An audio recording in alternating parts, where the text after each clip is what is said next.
Good morning. Thank you for being here. I want you to imagine something with me as we come here today. Imagine you're a woman of color who's just retired and you're moving from New York to South Carolina or Florida. You've gotten treatments, chemical peels, lasers in the past with no side effects by your esthetician in New York. But now you're moving to Florida and you found a credible place there that you hope to get the same treatments. You leave, unfortunately, burned and scarred from a mild chemical peel which you thought would be safe and the esthetician told you would be safe. And now you may be permanently damaged. But here's the surprising truth. The training required to be an esthetician in New York is vastly different than the training required in Florida. And so the level of safety and skill is also vastly different. Today I want to explain that matters, why that matters, and how it affects our clients and the estheticians, and why the United States should adopt a standardized national aesthetic license or an interstate compact that standardizes training around all 50 states. I've been an esthetician for 14 years, and I've experienced many clients such as this woman who have been harmed when they've crossed state lines to get treatments. Most people don't realize the difference from state to state. In some states, esthetician licenses require 250 hours, while in other states, it's a minimum of 1,200 hours. This completely vast difference can be detrimental, as we've heard, to clients. It's less, 250 hours is less than we would spend in driver's ed to get our driver's license. It's uncalled for. What does this mean in real life? A facial that is completely safe in one state may be riskier in another because an esthetician received less training and isn't necessarily qualified to give this treatment. Someone trained well enough to handle chemical peels and devices in one state may legally perform the same treatment in another state with far less preparation. And when estheticians move between states, many cannot use their license at all, even though they've done hours and hours of training and practice for years. This isn't just inconvenient, it can affect your health. A study in the Journal of Aesthetics Medicine found an inadequate training of aesthetics increased the risk of burns, infections, allergic reactions, and permanent skin damage, as we've seen today. Even simple treatments with sanitation and chemical safety can impact our skin health. Right now, safety depends on what state you happen to be standing in.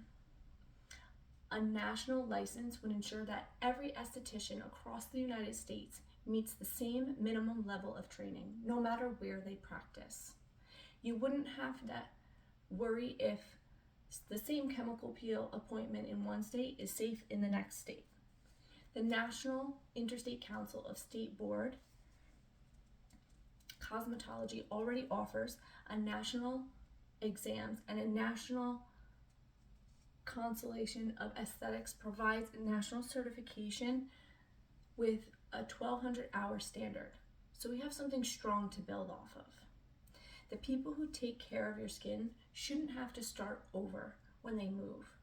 Some estheticians, after spending thousands of dollars and hundreds of hours on training, must completely retrain in the next state. Imagine if electricians, nurses had to do this whenever they relocated. We wouldn't accept that. A national license would allow professionals to take their skills anywhere in the country, helping support families and small businesses and grow the beauty and wellness industry.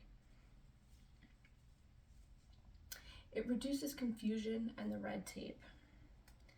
Fewer than 50 states rule differences. For consumers, it's almost impossible to know what training estheticians have received. With a national system, anyone would understand the license and what it stands for. For businesses, national rules reduce the paperwork and the confusion that the boss would have to go through to hire somebody. Some worry that national licensing would make training weaker. In reality, it would do quite the opposite.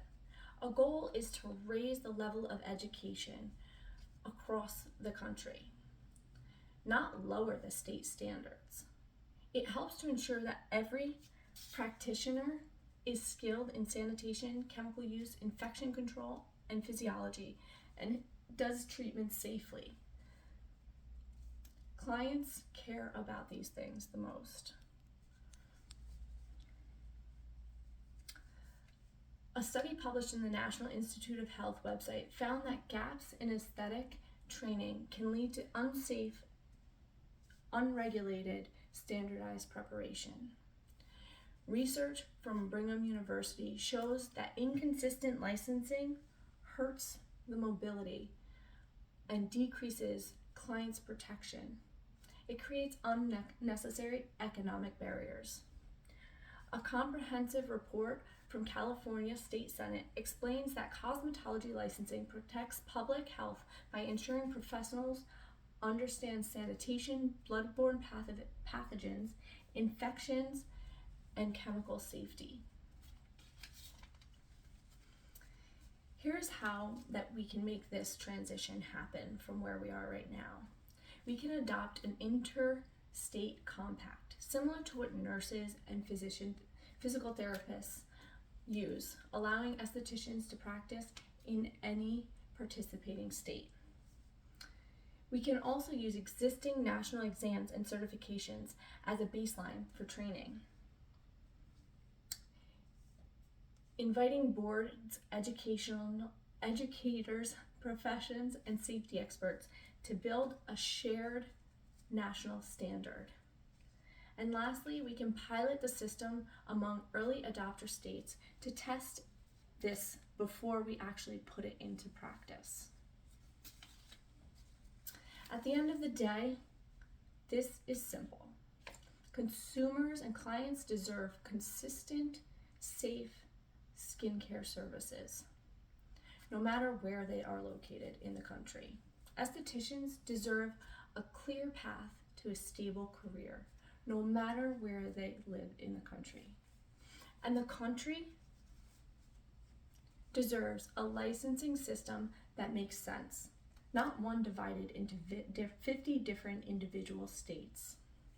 A national esthetician license would raise the bar, protect the public, working professionals, and modernize a system that hasn't kept up with the industry's growth. It's time for a sensible and fair and safe standard. Thank you.